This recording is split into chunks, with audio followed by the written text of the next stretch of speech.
பெரிய பெரிய காடு தாண்டி, கடலை தாண்டி, மலையெல்லாம் தாண்டி தூரமா போறேன்.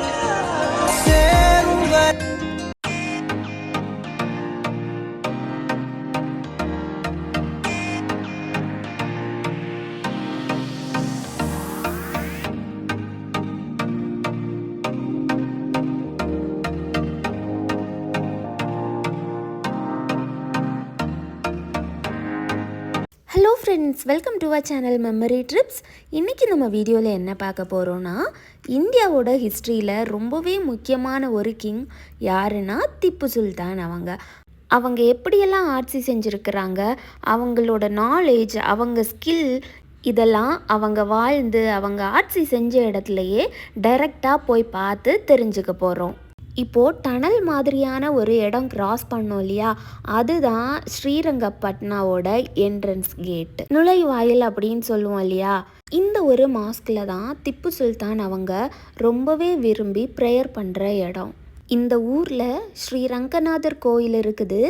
அதனால தான் இந்த ஊருக்கே ஸ்ரீரங்கப்பட்னா அப்படிங்கிற நேம் வந்தது. இந்த ஊரை பொறுத்த வரைக்கும் ஸ்ரீரங்கப்பட்னாவை சுற்றி காவேரி ரிவர் ஓடுது. சென்டரில் தான் இந்த ஸ்ரீரங்கப்பட்னா இருக்குது.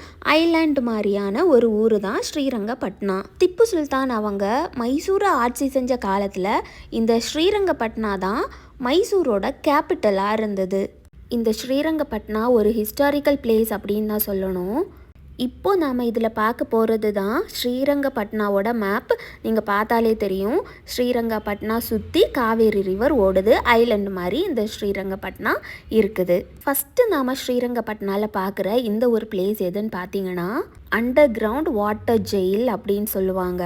இந்த ஜெயில் திப்பு சுல்தான் அவங்களால கட்டப்பட்டது. பிரிட்டிஷர்ஸுக்கு பனிஷ்மெண்ட் கொடுக்கறதுக்காக இந்த ஒரு ஜெயில் ஸ்பெஷலாக கட்டப்பட்டது. திப்பு சுல்தான் அவங்க ஆட்சி காலத்தில் தான் இந்தியாவில் பிரிட்டிஷர்ஸோட அடக்குமுறையும் ரொம்பவே அதிகமாக இருந்தது. ஆனால் திப்பு சுல்தான் அவங்க பிரிட்டிஷர்ஸுக்கு அகெயின்ஸ்டாக ரொம்பவே ஸ்ட்ராங்காக ஃபைட் பண்ணாங்க. பிரிட்டிஷர்ஸ் திப்பு சுல்தான் அவங்கள பார்த்து ரொம்பவே பயப்பட்டாங்க. திப்பு சுல்தான் அவங்கள டைகர் ஆஃப் மைசூர் அப்படின்னு சொல்லுவாங்க. திப்பு அப்படின்னா டைகர் அப்படிங்கிறது மீனிங். இந்த ஜெயிலில் இருக்கிற சின்ன சின்ன விஷயங்கள் கூட அவ்வளோ யூனிக்காக இருக்குது. இப்போ நான் காட்டியிருக்கிறேன் இல்லையா, இது போல தான் அந்த காலத்தில் பிரிட்டிஷர்ஸோட ஹேண்ட்ஸை இது போல் வச்சு அந்த ஹோலுக்குள்ளால் சங்கிலி போட்டு டைட் பண்ணி விட்டுருவாங்க. இன்னும் இந்த ஜெயிலில் ரொம்ப இன்ட்ரெஸ்டிங்கான விஷயங்கள் எல்லாம் இருக்குது. நான் உங்களுக்கு சொல்கிறேன். நாம் பார்க்கும்போது சில விஷயங்கள் எல்லாம் நார்மலாக தெரியும். பட் அதில் உண்மையாக என்ன இருக்குது அப்படின்னு பார்த்தா தான் இவ்வளோ விஷயங்கள் இருக்கா அப்படிங்கிறது தெரிஞ்சுக்க முடியும். இப்போ நான் உங்களுக்கு காட்டுறேன் இல்லையா, அந்த இடத்துல ஒரு ஹோல் மாதிரி இருக்குது. அந்த வழியாக தான் இந்த ஜெயிலுக்குள்ளே தண்ணியை நிரப்புவாங்க. அந்த காலத்தில் காவேரி ரிவர்லேருந்து டைரெக்டாக இந்த டக்ட் வழியாக தான் தண்ணி ஜெயிலுக்குள்ளே வரும். இப்போ தான் இந்த ஜெயில் இப்படி இருக்குது. அந்த காலத்தில் ரொம்ப ஆழமாக இருக்குமா இந்த ஜெயில். மட்டும் இல்லை, இந்த ஜெயிலை சுற்றி அயன் ராட்ஸால் க்ளோஸ் பண்ணி வச்சுருந்தாங்க. இங்கே ஒரு பிக்சர் ஆட் பண்ணுறேன், அதை பார்த்தா உங்களுக்கு ஒரு ஐடியா கிடைக்கும் எப்படி இருந்திருக்கும் அப்படிங்கிறது. ரொம்பவே முக்கியமான பிரிட்டிஷர்ஸோட ஆஃபீஸர்ஸை தான் இந்த ஜெயிலுக்குள்ளே போட்டு வச்சுருந்துருக்குறாங்க. 24 பிரிட்டிஷர்ஸ் இந்த ஜெயிலுக்குள்ளே இருந்திருக்கிறாங்க. அதில் ரொம்பவே முக்கியமானவர் யாருன்னு பார்த்தீங்கன்னா கர்னல் பெய்லிஸ் டஞ்சன். அவர் லாஸ்ட்டாக இந்த ஜெயிலில் இருந்து இறந்து போயிருக்கிறாங்க. அதனால தான் இந்த ஜெயிலுக்கு அவரோட நேமே வச்சுருக்கிறாங்க. பிரிட்டிஷர்ஸ் இந்த ஜெயிலை பார்த்து ரொம்பவே பயப்பட்டாங்களாம். ஏன்னா இந்த ஜெயிலில் வாட்டர் மட்டும் நிரப்பாமல் அந்த வாட்டரில் பாய்சனஸ் ஸ்னேக்ஸ், கிராக்கடைல் இந்த மாதிரியான அனிமல்ஸ் எல்லாம் விட்டுருக்குறாங்க. ஏன்னா இங்கே வர்றவங்க யாருமே எந்த காரணத்தினாலையும் எஸ்கேப் ஆகிடக்கூடாது. அதுக்காக இந்த கேனன் பற்றி கரெக்டான ஒரு இன்ஃபர்மேஷன் தெரியலை.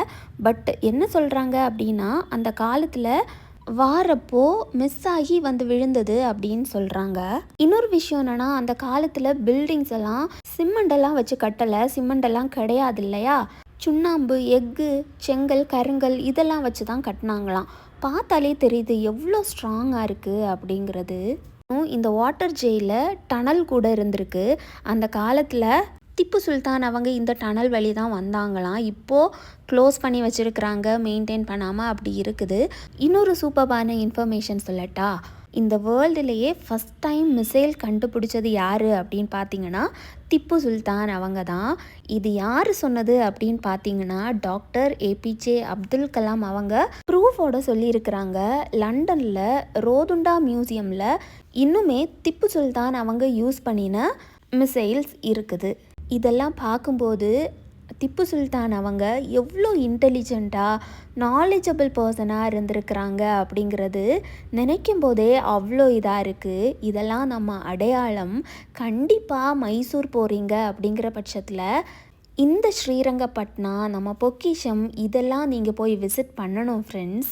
இதெல்லாம் நம்ம அடையாளம், நம்ம தலைமுறைகளுக்கு நம்ம கண்டிப்பாக சொல்லணும். இன்னொரு யூனிக்கான விஷயம் இதில் நான் சொல்கிறேன். இந்த சுற்றுச்சுவரை சுற்றி இது போல் ஹோல் இருக்கா, நார்மலாக தானே தெரியும். பட் நீங்கள் பார்த்தீங்கன்னா இங்கே உள்ளால 3 பாயிண்ட்ஸ் இருக்குது. இது என்னென்னா 3 கன் பாயிண்ட்ஸ். 3 டிஃப்ரெண்ட் டைரக்ஷனில் இந்த கன் பாயிண்ட்லேருந்து ஷூட் பண்ண முடியும். இது போல் இந்த வாலை சுற்றி நிறையவே கன் பாயிண்ட்ஸ் பார்க்க முடிஞ்சது. இன்னொரு விஷயம் என்னென்னா இந்த ஜெயிலை சுற்றி அகழி அமைச்சிருக்கிறாங்க. அப்படின்னா ரொம்ப ஆழமான ஏரியா, அதில் காவேரி தண்ணியை நிரப்பி வச்சுருப்பாங்க. அது ஃபுல்லாகவே க்ராக்கடைல், ஸ்னேக்ஸ் இது போல் பாய்சனஸ் வாட்டர் அனிமல் விட்டுருப்பாங்க.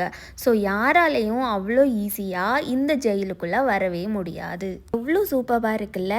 இந்த விஷயங்களெல்லாம் ஃபஸ்ட் டைம் நாங்கள் இங்கே விசிட் பண்ணப்போ எங்களுக்கு ஒரு கைடு தான் இந்த விஷயங்களெல்லாம் சொன்னாங்க. அவர் சொல்ல சொல்ல இன்னும் இன்ட்ரெஸ்ட் ஆகி நானும் நிறைய விஷயங்கள் கூகுள் பண்ணி தெரிஞ்சுக்கிட்டேன். இன்றைக்கி வரைக்கும் பிரிட்டிஷர்ஸ் நிறைய பேர் மைசூர் விசிட் பண்ணுறாங்க. பட் யாருமே இந்த ஸ்ரீரங்கப்பட்னா பக்கமே வரதில்லையாம்.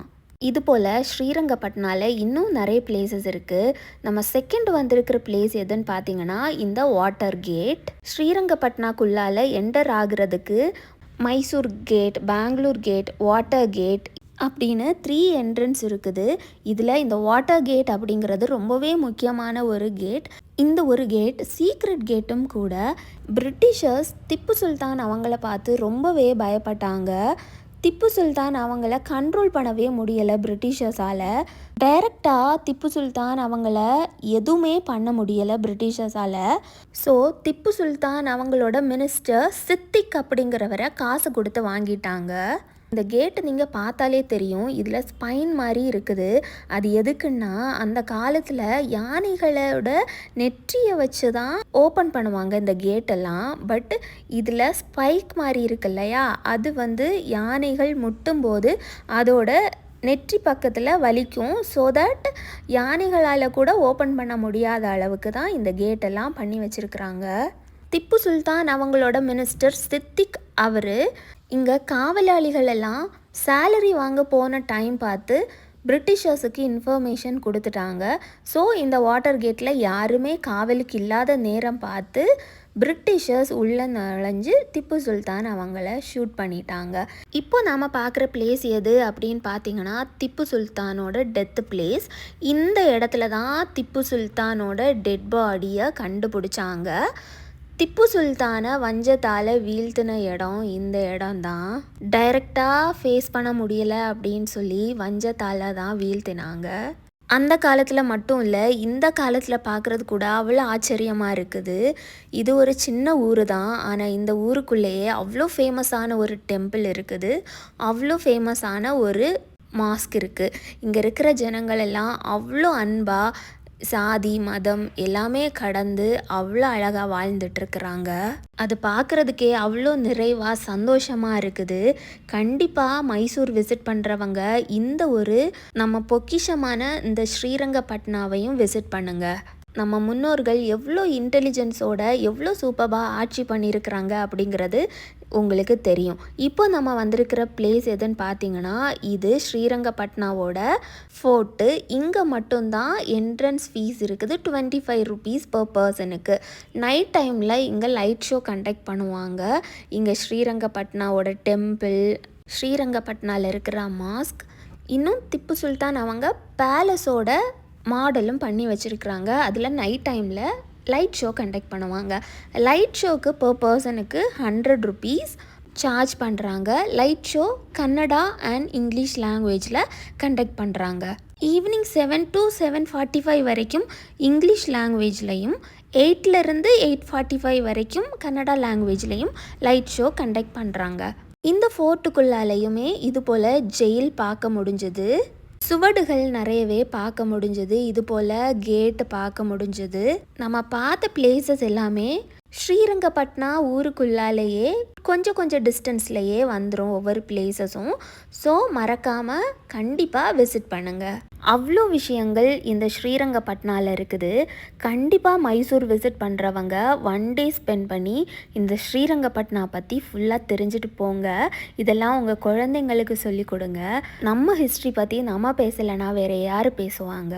இன்னும் இங்கே ஸ்ரீரங்கப்பட்னாவில் இருக்கிற திப்பு சுல்தானோட சம்மர் பேலஸாக இருக்கட்டும், அவங்களோட சமாதி, இதெல்லாம் அடுத்த வீடியோவில் நான் உங்களுக்கு போஸ்ட் பண்ணுறேன்.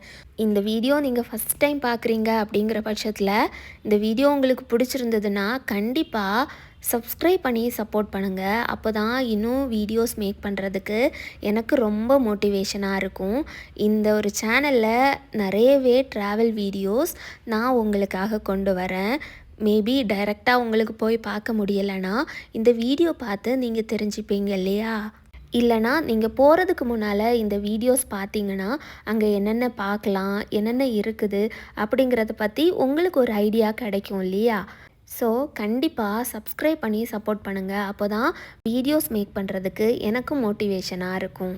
இனி இந்த ஃபோர்ட்டுக்குள்ளே என்னென்ன விஷயங்கள் இருக்குது, என்னென்ன சுவடுகள் இருக்குது அப்படிங்கிறத பார்த்து தெரிஞ்சுக்கலாம் வாங்க.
ஓகே ஃப்ரெண்ட்ஸ், இதோட இந்த ஒரு வீடியோ முடிச்சுக்கலாம்.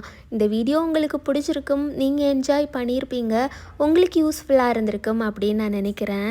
இந்த வீடியோ உங்களுக்கு பிடிச்சிருந்ததுன்னா லைக் பண்ணுங்கள், ஷேர் பண்ணுங்கள், கமெண்ட் பண்ணுங்கள், மறக்காமல் சேனலை சப்ஸ்கிரைப் பண்ணி சப்போர்ட் பண்ணுங்கள். இன்னொரு வீடியோவில் நான் உங்களை சந்திக்கிறேன்.